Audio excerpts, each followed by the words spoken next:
విదేశీ పిచ్చులపై చెప్పుకోదగ్గ విజయాలు లేకపోయినా సరే పాకిస్తాన్ తమ సొంత దేశంలోనే అల్లాడిస్తున్న బంగ్లాదేశ్ ఆటను మెచ్చుకోవాల్సిందే. రావల్పిండిలో ఈ రెండు జట్ల మధ్య జరుగుతున్న రెండవ టెస్ట్ 4వ రోజు ఆటలో బంగ్లా సీమర్స్ చెలరేగారు.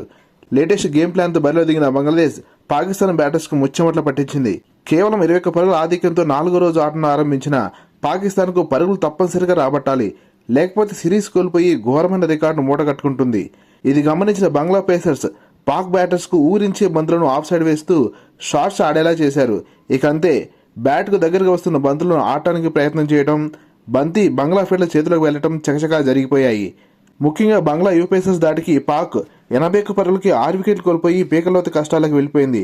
ఈ పరిస్థితుల్లో పాక్ వికెట్ కీపర్ రిజ్వాన్ 43 పరుగులు మరియు ఆల్రౌండర్ ఆగా సల్మాన్ 47 పరుగులు చేసి పాక్ ను ఆదుకునే ప్రయత్నం చేశారు.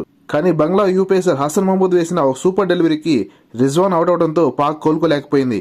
పాకిస్తాన్ తమ రెండో ఇన్నింగ్స్ లో 172 పరుగులకు ఆల్అౌట్ అయ్యి బంగ్లా ముందు 185 పరుగుల లక్ష్యాన్ని ఉంచింది.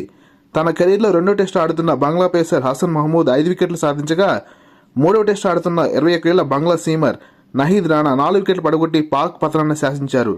185 పరుగుల లక్ష్యంతో బరిలో దిగిన బంగ్లా బ్యాటర్స్ వర్షం పడే సూచనలు ఉండటంతో దూకుడుగా ఆడారు. వెలుతురు మందగించడంతో అంపైర్లు 4వ రోజు ఆటను త్వరగా ముగించారు.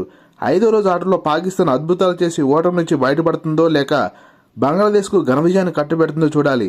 లేటెస్ట్ క్రికెట్ అప్డేట్స్ కోసం ఈ వీడియోని లైక్ చేసి ఛానల్ సబ్స్క్రైబ్ చేస్తారని ఆశిస్తున్నాం.